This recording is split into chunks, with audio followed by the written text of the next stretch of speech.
Senator Bernie Sanders, of ET, unveiled a Medicare-for-All plan on Wednesday that's even more expansive than his previous proposal, which emerged as a key flashpoint in the Democratic primary field.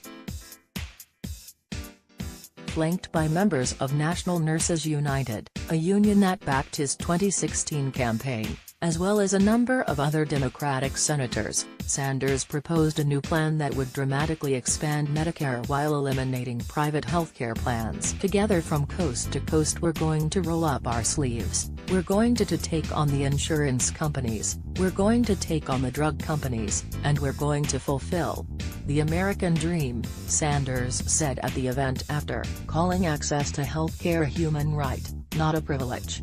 Democrats who hope to beat Sanders for the nomination have felt the need to embrace the plan, even as they've sought to make clear it's just one of the options they'd consider.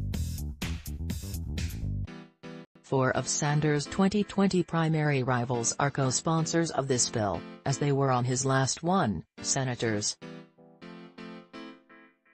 Cory Booker, DNJ, Kirsten Gillibrand, DNY, Kamala Harris, DCA, and Elizabeth Warren, DMA. Gillibrand appeared with Sanders at the event.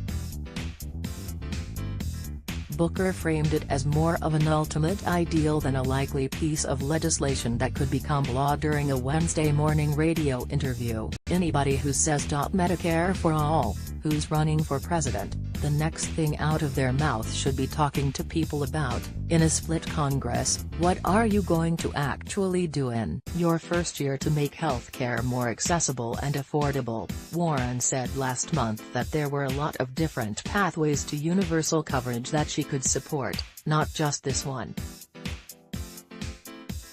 Medicare for All had been polling well, but in recent months it's dipped, and in polls that explain that the proposal would eliminate private plans, Medicare for All is generally underwater.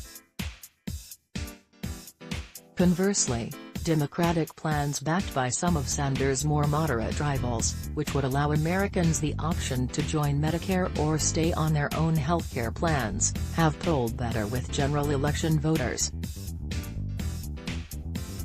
As President Trump has increasingly attacked Democrats for socialism, others in the party have grown nervous that this plan could be politically problematic in the general election.